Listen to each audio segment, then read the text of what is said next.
안녕하십니까. 에듀진의 신동호입니다. 아이들이 요즘 시험 기간인 학교도 있고, 이제 다음 주부터 시험인 학교도 있을 거라는 생각이 드네요. 시험을 친다는 것은 아이들에게 굉장히 압박감이죠. 그죠? 그게 즐긴다고 우리도 왜, 우리가 축구 경기나 야구 경기 왜 이렇게 큰 대회를 통해서 전 국민의 관심사가 있는 게임들을 보면, 우리가 응원을 할 때 물론 뭐 이겨라도 있지만 또 한편으로는 뭐 게임을 즐겨라, 정말 너가 최선을 다해서 즐겨라 이렇게 말을 그런 생각도 가지면서 이제 게임도 이겨주기를 바라죠. 마찬가지로 우리 자녀들에게 바라는 것도 마찬가지일 거라고 생각이 듭니다. 어떻게든 뭐 등급이 나눠지는 거니까 정말 최선을 다해서 너의 학교 생활을 즐겨라 이런 말을 하고 싶죠. 근데 실제는 그렇게 잘 안 됩니다. 특히 학원을 다니는 아이들의 경우에는, 그죠? 다람쥐 쳇바퀴 돌듯, 그냥, 왜, 혹시 다람쥐, 이렇게 요만한, 이렇게 우리라고 하나요? 그 우리 안에 가두는 거 보면, 이게 막 돌아가는 거 있어요. 그죠? 그래서 우리가 다람쥐 쳇바퀴 돌듯 이런 표현을 쓰잖아요. 그러니까 우리도 학교 갔다가, 학교 끝나면 뭐, 야자하고, 야자하면 다시 학원 가고, 아니면 뭐 학교 끝나고 나면 곧바로 학원 가고, 뭐 집에 잠깐 들렀다가 학원 가고, 그 다음에 10시쯤에 다시 돌아와서 뭐 씻고 뭐 하고, 뭐 잠깐 그 아이도 쉴 틈이라는 게 필요하니까 뭐 게임을 하든 뭐 아니면 누군가는 책을 읽든 이런 방식 뭐 이렇게 해서 그냥 계속, 그러니까 이 다람쥐 쳇바퀴라고 하는 거 선풍기, 그러니까 이게 돌리면 더 이상 이제 뭐 무조건 돌아가야만 하는 그런 거죠. 정말 힘든 거죠. 그런 면에서. 그래서 일단 이제 즐겨야 되려고 하면 내가 여유가 있어야 된다는 얘기거든요. 여유. 그러니까 우리가 어렸을 때 보면 이렇게 축구공 같은 게 뭐 요즘이야 뭐 누구나 살려고 하면 얼마든지 살 수 있지만, 예전에는 뭐 동네에 한 개, 두 개 뭐 이렇게 있다 보니까 학교에 가서도 이렇게 공을 초등학교 때나 중학교 때 또는 고등학교 때 보면 공을 깔고 앉으면 욕 바가지로 먹죠. 세상에, 응? 공을 깔고 앉아 있는 놈이 어디 있냐고. 그렇게 했었습니다. 그죠? 가만히 생각해 보면 그래요. 근데 가만히 보면 세계적인 선수들 뭐 호나우두나 호나우디뇨? 그죠? 또 뭐 호나우두, 또 뭐 메시 이런 사람들 보면 얘네들은 다 공을 깔고 앉고 뭐 지들 맘대로 해요. 그죠? 뭐 감히 어깨에다가 뭐 공을 얹어놓고 감히 그러니까 무슨 얘기냐면, 그 정도로 이게 그러니까 저는 한마디로 여유가 없는 거죠. 경제적인 여유도 없으니까 공 하나 그거 없으면은, 그죠? 당장 내일부터 축구도 못하는 그 동네 현실상 있을 수가 없는 얘기가 돼버리는 거죠. 그래서 깔고 앉으면 안 되고, 근데 나중에 잘하는 애들 보니까 깔고 앉고 뭐 별 생쇼를 다 합니다. 그런 거죠. 우리가 책을 지금 이렇게 꽂아 있지만, 책을, 그죠? 어릴 때 보면 막 책을 이렇게 머릿속에 집어넣으려고 이렇게 뭐 비구자기도 하고 그런 경험이 있을 겁니다. 그죠? 근데 책이 왜 그렇게 뭐 비구자냐고 혼나는 사람도 있어요. 그죠? 그랬던 기억이 있을 겁니다.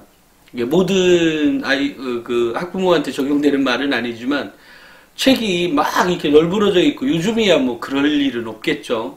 책이 뭐 이렇게 자든 저렇게 자든 뭐 화장실에 있든 막 이것저것에 있어야 그게 이제 책하고 가깝게 지내는 거 아니에요? 나한테. 그죠? 책이 이렇게 딱 꽂아져 있고, 이거 빼지도 못하게 만들어 놓고 이러면 안 되잖아요. 무슨 장식품도 아니고. 근데 어찌됐건 책은 장식이 됐든 뭐가 됐든 그 아이에게 가깝게만 있으면 좋은 거죠. 그래서 이제 제가 이 얘기가 나온 게 결국은 이제 이 공부를 즐기면 좋겠는데, 공부를 즐길 수 있을 만큼의 여유가 없는 거죠. 그 여유는 시간적 여유, 이미 딱 정해놓은 시간이 있잖아요. 그것도 자기 주도적으로 자기가 만들어 놓은 것도 아니고, 어쨌든 학원 가려면 뭐 몇 시간씩, 두세 시간씩 또는 서너 시간씩 있어야 되고, 또 만약에 주중에 학원을 안 다니면 주말에 또 가야 되고, 이렇게 뭐 돌아가니 그야말로 다람쥐 쳇바퀴니 이 아이가 재밌을 리가 없는 거죠, 공부가. 그런 생각이 듭니다. 근데 우리는 이 아이가 정말로 제대로 하려면 그것을 즐길 수 있어야 되도록, 즐길 수 있도록 만들어주는 환경, 그것이 우리 이제 부모의 역할인데, 너무 지나치게 이제 경쟁에 매몰되다 보니까 당장 그런 역할들이 안 되는 것 같아요. 예를 들면 초등학교는 초등학교 나름대로 물론 뭐 1, 2, 3등 이렇게 그런 건 없지만 또 일부 학교에서는 뭐 최상위권 아이들에게 너가 지금 이번에 몇 등 했어 이런 얘기를 알려주는 학교도 있다 그래요. 그러니까 예를 들면 뭐 중학교도 마찬가지고. 그러니까 이러다 보면 이제 그 자체가 이미 경쟁이잖아요.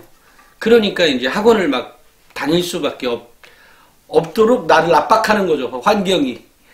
그러니까 환경이라고 하는 그런 주위 학부모도 마찬가지고 학교에서 그렇게 보는 시험 또는 이 아이가 겪는 고통을 생각하면 공부를 잘하게 해주고 싶은 거 아니에요? 부모 입장에서도. 이러다 보니까 그냥 학원을 일방적으로 어찌됐건 누구의 선택에 의해서는 학원을 막 갑니다. 이미 이제 좀 전에 그 다람쥐 그 안에 막 돌리는 그 다람쥐와 같은 형국인 거죠. 우리 아이들이. 근데 그렇게 교육을 해서는 이제 아이가 지치게 됩니다. 뭐 그러고서 이제 뻥 머리가 뚫렸던 아이는 뭐 더 공부를 열심히 하게 되는 거고, 그렇지 않다면 성적이 처지게 되는 거죠. 그러니까 즐기지 않고 하는 공부였기 때문에 그런 것 같습니다. 이제 그러니까 이제 그런 관계가 지속되다 보면 대학에 가서도 결국 취업에 이렇게 곧바로 성공하는 얘가 좀 드물게 되는 경우도 있을 수 있겠죠. 그렇게 된다면.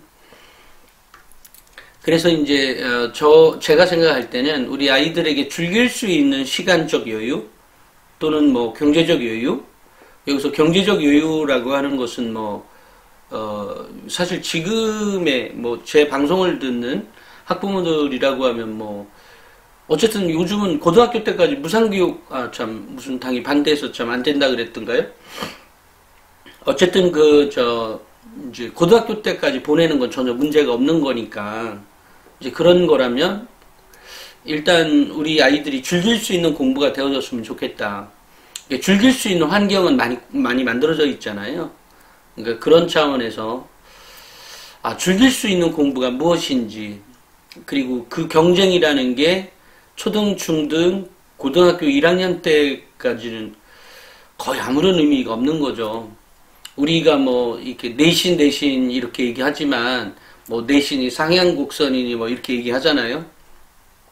그럼 만약에, 고등학교 1학년 때, 대충 시험 봐서 7등급 또는 6등급, 5등급, 아니, 그렇진 않고요. 제가 얘기한 대로 수업에 집중하고, 필기하고, 예습복습하고, 이런 관계에만 구성이 된다면, 그래도 못해도 4등급 안에는 들어올 겁니다. 그러면 이제, 그렇게 됐다고 가정하고, 또 5등급이었다고 가정합시다. 아니, 설령 9등급이었다고 가정해도 좋아요. 이러고 나서 이제 고등학교 2학년 때 성적이 예를 들어 2등급도 나오고 1등급도 나왔다고 가정하면, 이게 천지개벽할 일이잖아요? 그죠? 그랬을 때에도, 서울대가 뽑아주겠냐, 이렇게 생각할 수도 있어요. 그죠? 어떨까요? 뽑아줄까요? 뽑지 않을까요? 제가 무슨 얘기를 드리고 싶은 거냐면, 뽑을 수도 있고 안 뽑을 수도 있겠죠.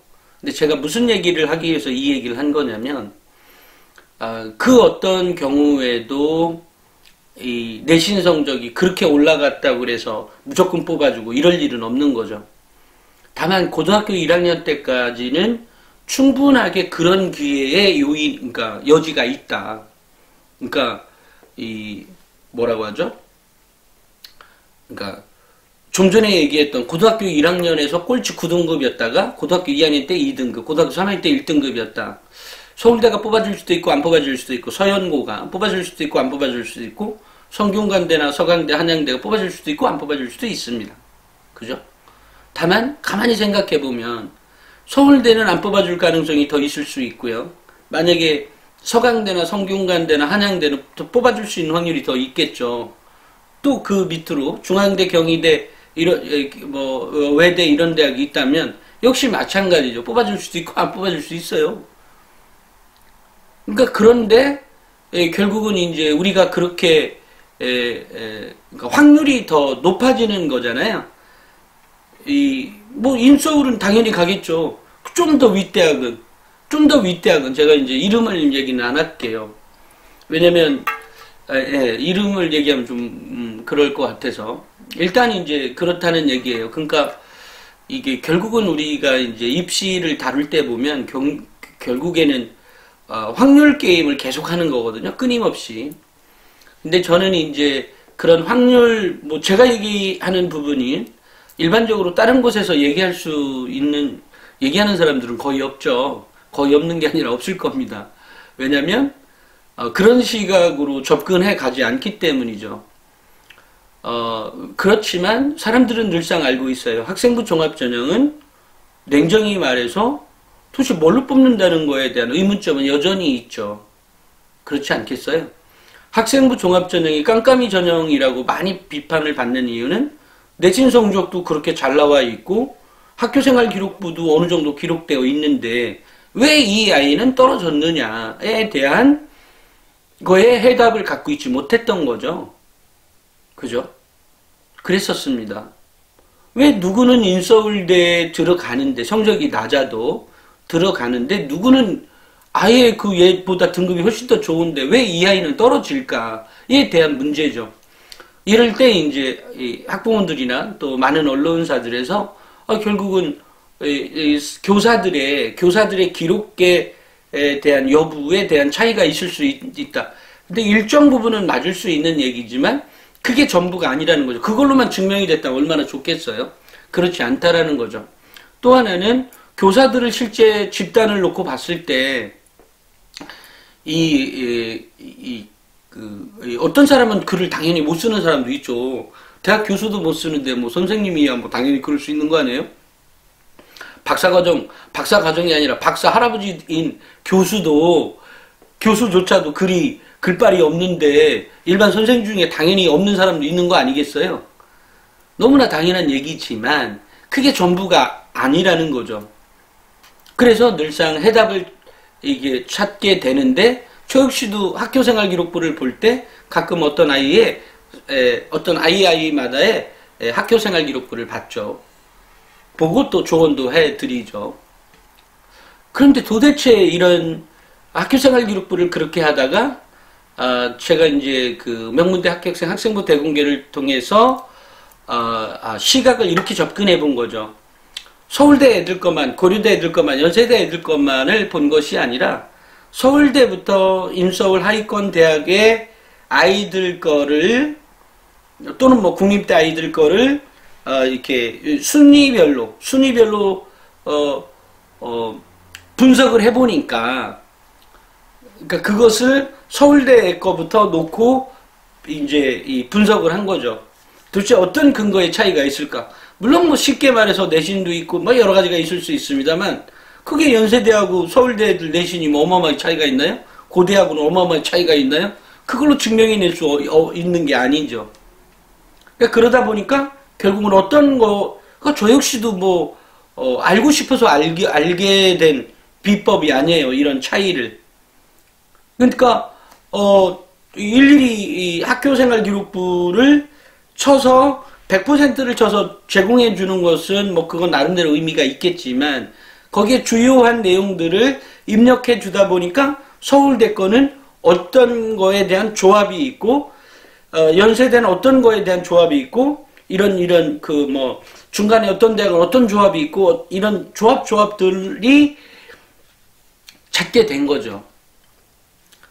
이제 그래서 나왔던 방식이 결국은 그동안의 입학사정관들이 예를 들어 서울대 입학사정관이 말하는 또는 연세대 입학사정관이 말하는 또는 고려대 입학사정관이 말하는 또는 뭐 한양대 입학사정관이 말하는 또는 뭐 성대 입학사정관이 말하는 또는 외대 입학사정관이 말하는 또는 뭐 인서울대 뭐 숭실대나 국민대 입학사정관이 말하는 내용들을 이게 강의를 많이 들었던 사람들 특히 우리 선생님들이 이 방송을 보고 계신다면 학부모들이야 뭐 3년 지나고 끝나니까 뭐 그렇다 친다 하더라도 또 얘기를 그런데 이제 우리 교사들이나 이런 교사, 그러니까 우리 선생님들은 아실 거예요.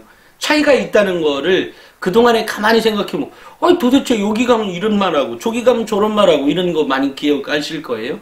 도대체 무슨 차이가 있냐는 거죠. 또, 지방에 있는, 예를 들어, 지방 거점대의 입학사정관들이나, 지방 사립대 입학사정관들이 말하는 내용들이 또 틀린 거예요. 그죠? 그래서 이제 여러 가지 비교 분석을 하다가 학생부 종합전형은 4가지로 주로 압축해서 얘기를 합니다. 그리고 그 범주 안에 다 들어가게 되는데요.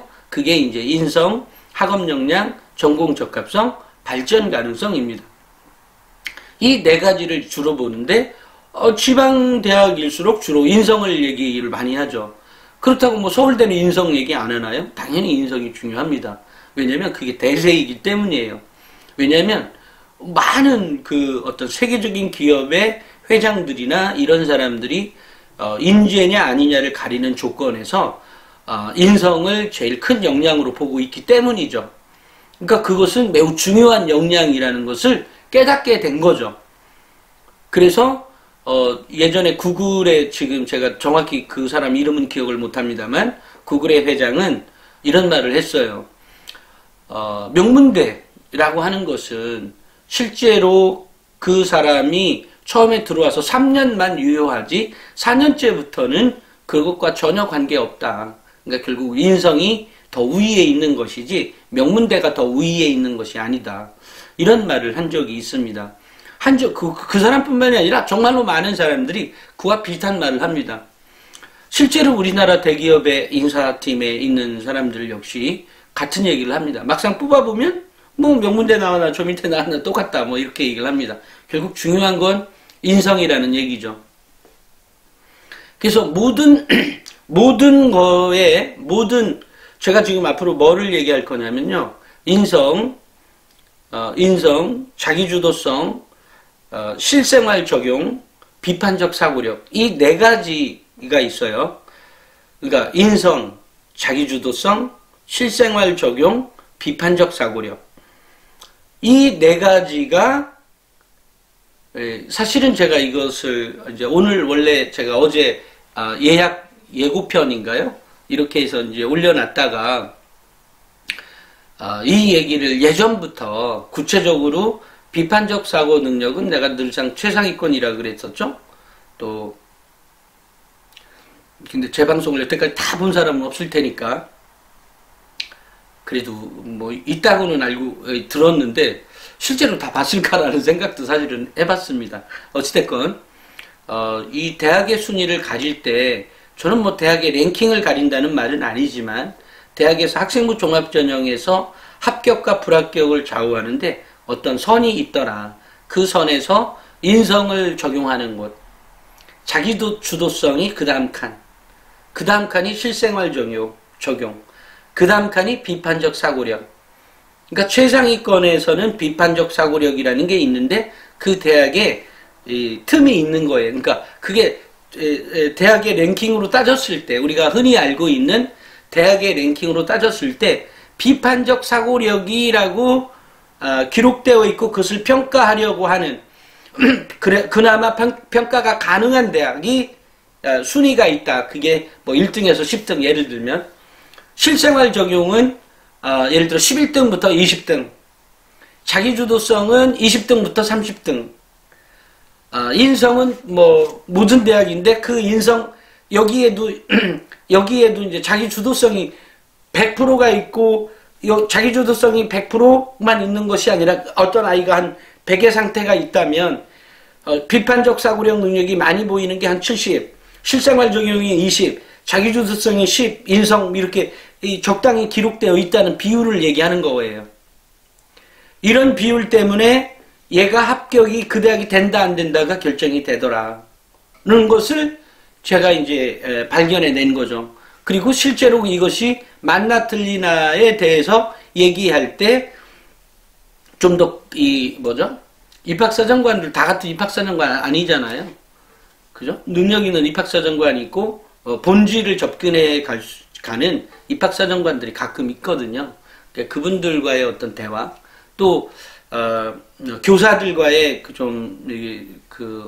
뭐죠? 능력 있는, 그러니까 역량 있는, 또 진학과 관련한 매우 뛰어난 역량을 갖고 있는 그분들과의 이제 대화 속에서 확인과 확인, 또 대학의 이런 여러 가지 거 확인, 또 실제로 수능에서 모집하려고 하는, 선발하려고 하는 학생들의 집단, 또 시험이 어떤 요소로 구성되어 있는지 한국 교육평가원에서 제시하는 우리는 시험을 이런 아이를 뽑기 위해서 선발한다라고 하는 내용이 있어요. 그 내용과 논술에서 우리는 어떤 학생을 뽑겠다라고 하는 것을 제가 한양대나 성대의 사례를 통해서 말씀을 드렸었죠. 또 마찬가지로 이런 학생부 종합전형에서도 제가 이 책에서 얘기한 것처럼 얘기를 한 거죠. 그러니까 이렇게 돼서 결국은 비판적 사고력, 실생활 적용, 자기주도성, 인성이라고 하는 것들이 그렇게 분포가 된다. 그래서 지방대학의 경우에는 그러니까 순위가 적은 대학일수록 그러니까 인성은 누구나가 어디든 다 가는 건데 이 자기주도성이 그러니까 선생님들이 기록해주고 있는 범위라고 하는 것이 매우 상식선이라고 하는 어떤 집단 지성이라고 할까요? 그런 것들이 있더라라는 거죠. 그래서 제가 이 책에서도 언급한 것처럼 명문대 합격생 학생부 대공개에서 언급한 것처럼 집단 지성이 매우 잘 발휘되는 게 학교생활 기록부이더라라는 말을 한 거죠. 그러니까 이런 상황이 왔을 때 우리 아이들에게 궁극적으로 도대체 이 모든 것을 해결해 줄 수 있는 힘, 내 아이가 성적이 9등급인데 1등급이 되고 싶어요? 내 아이 성적이 5등급인데 1등급이 되려고 하는 힘, 그게 우리 학부모들이 원하는 답은 여기 학원에 가세요. 여기 과외 선생님이 받으세요. 라고 하는 답이 들으시면 훨씬 더 좋겠지만 그런 얘기가 아니라 근본적으로 내 아이를 달라지게 하고 변하게 하고 선점하게 하고 이럴 수 있는 기본적인 역량을 길러주는 것이 결국은 뭐죠? 독서였더라. 그러니까 축구 선수에게, 우리는 공부 선수들이잖아요, 지금. 공부 선수들에게 줘야 되는 건 책인 거죠. 축구 선수에게 줘야 되는 것은 뭐죠? 공입니다. 그런데 그 사람에게 아무리 무슨 과외를 다 떠나서 하루 종일 뭐 메시, 마라도나 얘네들 다 혼자 공치기 하고 놀아서 나온 결과물인 거예요. 누가 대단히 뭔가를 가르쳐서 된 게 아니라 스스로 깨우쳐서 나온 거죠. 그러는 거예요. 물론 가끔 가르치기도 하죠. 그렇지만 그것은 그냥 그 애가 개발해 나가고 있는 거에 비하면 조족지혈인 거죠. 그냥 그것은 감각으로서 갖는 거, 그렇게도 하는 거였어? 뭐 이렇게 배워가는 거죠. 축구 선수에게 중요한 게 공인 것처럼 또 야구 선수에게 중요한 건 배트와 글러브와 뭐죠 또? 배트, 글러브, 공, 그죠? 야구공. 이런 거 있는 거죠. 이런 것처럼 필요한 거죠. 그러면 야구 선수가 보면 뭐 예전에 장원 선수라고 지금 어른들은 좀 아시겠네요? 학부모님들 중에도 나이 드신 분만 아실까? 그 장원 선수 같은 사람도 뭐죠? 예전에 히로시마에 그분이 히로시마에서 살았나? 까먹었네 갑자기. 그분이 이제 뭐라 그러죠? 타이어를 가지고 하루에 3,000번인가를 이 타이어에 빵빵 쳐대니 손이 남아나지가 않겠죠. 피가 철철 흐르고 막 이랬다 그래요. 예전 이거 만화에서 봤던 얘기입니다. 또 나중에 또 이제 글로도 읽었었고요. 그러니까 제 말은 거짓말이 아니라는 말이죠. 그러니까 그 정도로 배트를 그렇게 휘둘렀다는 얘기 아니에요? 또 농구 선수들에게 뭐 허재나 또 뭐 강동훈 뭐 제가 예전 농구 선수들이 많이 기억이 나네요. 어찌됐건 그 선수들 뭐 이충이 뭐 이런 사람들 있잖아요. 지금 벌써 60대가 됐나? 어쨌든 그분들 보면 뭐 하루에 1,000번씩 농구공을 날렸다는 거 아니에요? 이러니 뭐 이렇게 한다고 하죠. 그러니까 이게 그런 것들처럼 우리 학생들에게 필요한 건 그게 수학책이나 뭐 이런 것도 있겠지만 어쨌든 독서다라. 책이다. 책. 근데 그 책이 단순히 교과서만 데리다 파서는 교과서로 끝나더라. 그냥 내신만 조금 좀 하는 애 이런 걸로 끝나더라. 이런 얘기인 거죠. 그래서 결국은 책을 많이 읽어야 되는데 그 책 역시도 문학책만 읽는 것이 아니라 비문학책도 그만큼 읽어내야 한다.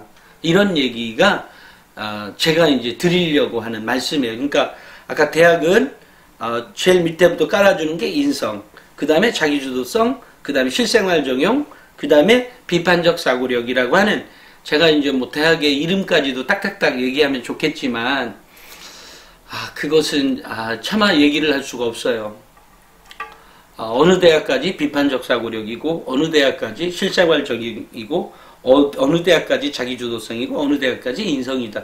물론 이 모든 게 다 있으면 어느 대학이든 다 합격하죠. 물론 또 여기에 있는 최고로 그런 대학 가면 이런 능력들이 조금 더 많이 기록되어 있는 거죠. 비율적으로 보면. 인성은 뭐 누구한테나 기본적으로 적용이 되는 거고요. 그래서 제가 이제 진학 문제를 얘기하는 데 있어서 늘상 특정한 뭐 어떤 대학의 논술이 어떻고 또는 뭐 어떻고 이렇게 얘기 안 하는 이유는 그 어느 경우에도 우리가 축구 게임 하는데 그 어떤 경우에도 결국 공이잖아요. 그거하고 같은 얘기를 드리는 겁니다. 다만 그럴 때 저하고 이런 대화를 나눈다거나 또 제 방송을 듣는 우리 학부모님들은 이제 알겠어, 이제 독서야 이렇게 하고 해서 이 아이가 정말로 그렇게만 하면 좋겠지만 사실은 그게 안 되죠. 왜냐하면 그 현실은 매번 부닥치었을 때 아주 조그맣게 나오는 또는 전체적으로 보면 그런 것들의 영향을 늘상 받고 있기 때문에 사실은 동기부여가 우리 아이들에게만 필요한 것이 아니라 우리 학부모에게도 필요한 거죠. 그거에 대한 확신을 갖고 계속해서 해갈 수 있는 힘, 이런 것들이 필요하지 않을까 싶습니다. 제가 그래서 아까 이제 인성, 자기 실생활적 비판적 사고력이라고 하는 이런 것들이 결국은 뭐라고 하죠? 학업 역량이라고 하는 평가 요소에서 자주 나오게 되는데 그런 것들을 또 얘기하려다 보니까 시간이 굉장히 많이 지나갈 것 같아서 일단 가장 큰 핵심은 인성 밑바닥 깔고요. 자기주도성 밑바닥 깔고요. 실생활 적용 깔고요. 비판적 사고력이다. 이 모든 것을 관통하는 게 그 안에 보면 아까 인성, 학업 역량, 그러니까 지금 얘기한 자기주도성, 실생활 적용, 비판적 사고력은 학업 역량이라고 하는 부분이에요. 거기에 전공 적합성이나 발전 가능성은 그 곁다리인 거고요. 그런데 여기에서 자기주도성이라고 하는 거나 실생활 적용이라고 하는 범위는 우리가 공부를 잘하는 능력은 또는 그 사람이 연구를 굉장히 잘하는, 예를 들면 재작년에 노벨 화학상 받은 사람이나 이런 인터뷰를 보면 우리가 꼭 한 가지로 요약이 됩니다. 우리 김연아 선수도 꼭 한 가지로 제가 원래 스핀을 잘 돌아서 됐습니다. 또는 제가 공을 잘 차기 때문에 됐습니다로 표현되는 것이 아니죠. 그죠? 그걸로 표현 안 되고 우리가 어떻게 표현해줘요? 김연아는 끈기와 집념이 있더라. 김연아는 뭐라고 하지? 무슨 운동선수죠? 피겨스케이터죠. 이강인이라고 하는 축구선수, 물론 이승우, 물론 세계적인 메시, 이런 선수들, 이런 친구들이, 그러니까 우리 이강인 선수나 이승우 선수, 나중에 우리가 이 사람이 공을 잘 다루기 때문에 된 건 맞는데, 우리가 표현을 해줄 때, 그 사람을, 성공의 스토리를 표현해줄 때 뭐라고 표현해줘요? 끈기와 집념이 있었기 때문에 가능했다라고 하죠. 그러니까, 끈기와 집념이 곧 학업 역량이다. 이게 되는 셈인 거예요. 그러니까 운동선수에게 학업 역량은 공을 잘 다루는, 그러니까 축구선수는 그렇다는 거죠. 그런 거죠. 배트도 막 휘두르는 것 같아도 잘 치는 사람이 있고 못 치는 사람이 있잖아요. 그게 기술이죠. 근데 그 기술이 단순히 이것만 잘 흔들어서가 아니라 눈도 밝아야 되고 뭐 여러 가지 어쨌든 요건이 있겠죠. 이러는 과정에서 길러지는 능력, 끈기와 집념. 결국 읽기 싫은 책을 수십 번 읽어야만 하는, 만약에 재밌게 읽을 수 있어요. 그러다가. 근데 예를 들어 정말로 읽기 싫었다고 가정하자고요. 그럼에도 불구하고 내가 읽어야 한다고 가정하자고요. 그럼에도 불구하고 나는 끝까지 이것을 처음부터 펴서 끝까지 봐야 되는 나의 끈기와 집념이 필요하죠. 이게 학업 역량이라는 거예요. 학업 역량이 단순히 내신 성적과 똑같다가 아닌 이유인 거죠. 그래서 제가 오늘 이제 사례를 들어서 제가 설명을 드렸는데, 바로 이 부분 때문에, 그리고 저는 우리 아이들이 이제 나중에 이제 대학도 가고 또 사회에서 이제 사회 진출도 하잖아요. 그러면 그러니까 그런 많은 사례들이 있어요. 예를 들어 뭐 서울대 나온 애들이 다 서울대, 우리가 생각하는 서울대급에 맞는, 서울대급이라고 하나? 근데 그런 말은 없지만 어쨌든 그렇게 살고 있는 거 아니거든요. 마찬가지로 지방대 나왔다 그래서 다 뭐 허름하게 살고 뭐 다 이런가요? 그렇지 않아요. 그죠? 인생에서 살아갈 때 공부가 전부가 아니듯이, 공부가 전부가 아닌데 그것을 뛰어넘는 뭔가가 있다. 그 뛰어넘는 뭔가를 잡아내고 그러려고 하면 이 사람한테 들어가야 되는, 이 학생에게 들어가야 되는 지식이 다양한 분야의 배경 지식이 있을 때 성공 가능성을 더 높이는 거잖아요. 그렇기 때문에 책이 필요하다 라는 얘기인 거죠. 근데 그 책은 다양한 분야의 배경 지식을 기를 수 있는 책, 그게 문학책, 비문학책, 이렇게 얘기가 되는 거죠. 오늘은 대학급에 따라 달라지는 평가 방식이, 제가 실은 이제 구체적으로 어느 대학까지는 뭐 이렇게 공개를 하려다가 아까 얘기했던 인성, 자기주도성, 실생활 적용, 비판적 사고력으로 크게 분류를 할 수 있다. 학업 역량이. 그런데 그런 학업 역량을 가지고 이렇게 준비해 가는, 그러니까 사실 서연고 안 가려면 비판적 사고력이 꼭 없어도 돼요. 그죠? 지방대 뭐 예를 들어 뭐라죠? 지방 거점 국립대 가는데 굳이 비판적 사고력 없어도 돼요. 없어도 됩니다. 그러면 책을 안 읽어도 되느냐? 그런 건 아니죠. 그런 건 아니지만 굳이 이런 것들이 없어도 됩니다. 다 그렇게 길러졌으면 좋게요. 제가 얘기하는 건 상위 10위권 대학을 가려면 상위 10위권 대학이라는 게 서울대, 연대, 고대, 서강대, 성균관대, 한양대, 중앙대, 중앙대, 그 다음에 어쨌든 좋은 대학들이 있잖아요. 카이스트, 이화여대, 이런. 근데 그런 능력도 다 있어야 되느냐? 아니죠. 아까 제가 얘기했던 비율이라는 게 존재하긴 한다는 거죠. 그래서 이 합격과 불합격을 좌우하는 요인들을 냉정히 생각해보고 그것의 어떤 해법을 제시한 게 제가 그토록 강조하고 있는 독서다. 이 독서가 그런 밑바탕이 된다면 언제 어느 때든 역전이 가능한 아이로 성장시켜 갈 수 있다. 고등학교 1학년 때까지 꼴찌해도 좋다. 책만 많이 읽게 해라. 근데 그 책은 문학책이 아니라, 문학책뿐만 아니라 비문학책에 대한 다양한 거를 그냥 무조건 그것만 읽혀라. 그냥 그렇다고 하면 그 아이가 훨씬 더 좋은 대학에 갈 수가 있다. 이런 얘기입니다. 한마디로 얘기하면. 오늘은 여기까지 찍도록 하겠습니다. 나가시기 전에 좋아요, 구독 부탁드리겠습니다. 감사합니다.